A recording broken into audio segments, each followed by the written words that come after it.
திராவிடம் மக்கிப்போன குப்பை என்பதால் தான் கேரள குப்பைகள் தமிழ்நாட்டில் கொட்டப்படுவதாக நாம் தமிழர் கட்சி தலைமை ஒருங்கிணைப்பாளர் சீமான் கடுமையாக விமர்சனம் செய்துள்ளார். சென்னையில் பாரதியாரின் பிறந்த நாளையொட்டி நடைபெற்ற பொதுக்கூட்டத்தில் பேசிய அவர், திராவிட மாடல் என்ன என்று தெரியவில்லை, திராவிடம் எந்த மொழி சொல் என தெரியவில்லை என்று கூறினார். திராவிட மாடல்னாவே என்னன்னு தெரியல அவனுக்கு. திராவிடம்னா எந்த மொழி சொல்லுன்னு தெரியல. இது ஒரு கோட்பாடு. நாரி போன குப்பை. கேரளாவிலிருந்து இந்த குப்பையை கொட்டுறான். அதை தடுக்க தெரியாத மக்கிய குப்பை. என் நாட குப்பை மேடாக்குறான். என் மலையை வெட்டி எடுத்துட்டு போறான், மண்ணல் எடுத்துட்டு போறான், எல்லாத்தையும் எடுத்துட்டு போட்டு குப்பையை கொண்டாந்து கொட்டுறான். இந்த குப்பைகள் அப்படியே உட்கார்ந்து இருக்குது. பட்டங்கள் ஆள்வதும் சட்டங்கள் செய்வதும் பாரினில் பெண்கள் இயற்ற வந்தோம். எட்டும் அறிவினில் ஆணுக்கு இங்கே பெண் இளைப்பிள்ளை என்று கும்மி அடிங்கிறான். இளைப்பிள்ளை கான் என்று கும்மி அடிங்கிறான்.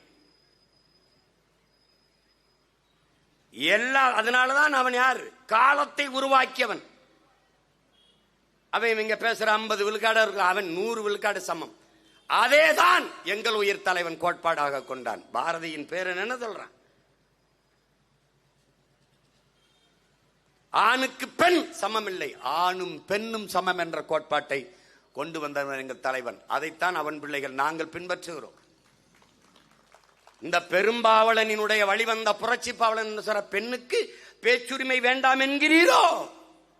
மண்ணுக்கும் கேடாய் மதிக்கின்றீரோ பெண்ணினத்தை? பெண்ணடிமை தீரு மட்டும் பேசும் திருநாட்டில் மண்ணடிமை தீர்ந்து வருதல் முயல் கொம்பே. ஊமை என்று பெண்ணை நீ கருதுவீரானால் என்று கூறுவீரானால் உள்ளடங்கும் ஊமையின் நிலைதான் ஆமையின் நிலைதான் ஆடவர்க்கும். ஊமை என்று நீ பெண்ணை நினைச்சுக்கிட்டு இருந்தீனா உள்ள அடங்கும், ஓட்டுக்குள்ளவை குறுகும் ஆமையின் நிலைதாண்டா ஆடவர்க்கும் புரட்சி பாவலன்.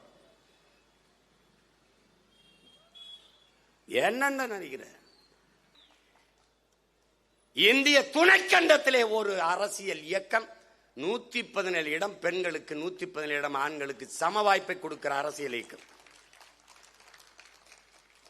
தொடங்கணும்ல. அது ஜெயிக்கிறதா இருந்தா கொடுக்கலாம். அது கொடுத்தாண்டா ஜெயிக்க முடியும். ஜெயிக்கிறதா இருந்தா கொடுக்கும்ல.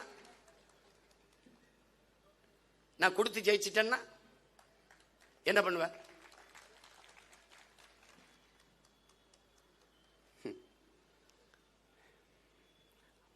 அவன் ஒரு பெண்ணுரிமைவாதி, அவன் ஒரு மானுடன். அவன் ஒரு தனி உலகம்.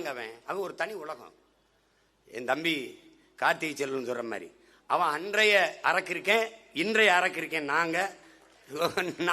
நாங்க பேசுறதெல்லாம் என்னத்தையோ பேசி திராப்ல, இது அப்படிங்கிறாப்ல, அப்படி பண்ணிடுவோம்ன்றாப்ல. எவன் கேட்டான்? எங்களுக்கு ஒரு தாத்தா இருந்தார், பசும்பன் முத்துராமலிங்க தேவர் ஒரு தாத்தா. அவர் பாலை விற்பது போல ஒரு நாள் தண்ணீரை விற்பார்கள்னாரு. முன்னாடி வந்திருந்த என்ன நினைச்சிருப்பா? ஏதோ பேசியிருக்காப்ல. புறாக்கள் கூடு கட்டி வாழ்வது போல மனிதர்கள் வீடு கட்டி வாழ்வார்கள். விளை நிலங்களை எல்லாம் இவர்கள் வீட்டு மனைகளாக்கி விற்பார்கள் சொல்லும் போது ஏதோ நினைச்சிருப்பா. ஆனா இன்னைக்கு அதெல்லாம் நடக்குது. காரணம் கால ஞானம். இதுதான் நடக்கும். அதுபோல கணித்தவன் பாரதி.